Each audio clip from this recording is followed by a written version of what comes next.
then built a business. Michael Bloomberg is campaigning on policies that he says will help the middle class and restore fairness to the American economy. And the struggling middle class will get their fair share. And jobs that just allow you to get by will become jobs that let you get ahead. The billionaire is running at a time when many Democrats are decrying income inequality in America and bristle at the ultra-wealthy. Bloomberg is counting on his resume to win over voters, his tenure as a successful media and technology mogul, and as the mayor who revitalized New York City after the September 11 attacks.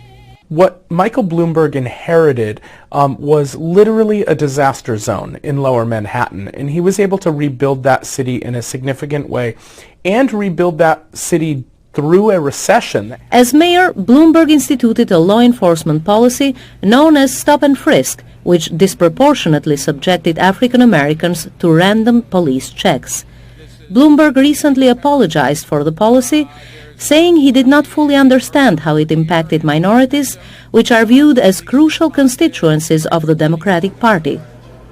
Going forward, the world's 9th wealthiest man is expected to pour millions into advertising. There's never been a candidate who announced for president and within days spent $37 million, and that's just the beginning. Polls show Bloomberg now averaging around 3% support from Democrats. But with no clear frontrunner in the primary, some analysts say his money gives him influence and the perception of independence in the political arena. It is better for a candidate to spend his own money than to raise hundreds of millions of dollars from people who want something, whether it's an ambassadorship or a provision in the law to benefit their business. At the same time, that money can be a political liability in a party promising to reverse the growing gap between rich and poor in America.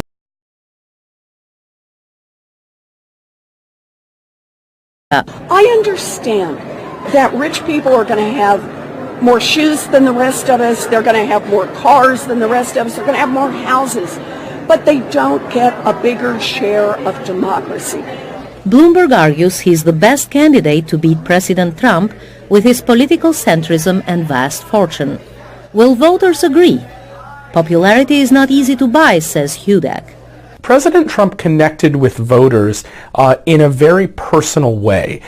It is not clear that Michael Bloomberg has that same sort of political charisma. For now, Bloomberg is skipping the earliest state nominating contests in February. His first major test comes on March 3rd, when 14 states will hold primary elections on what is known as Super Tuesday. Ardita Dunellari, VOA News, Washington.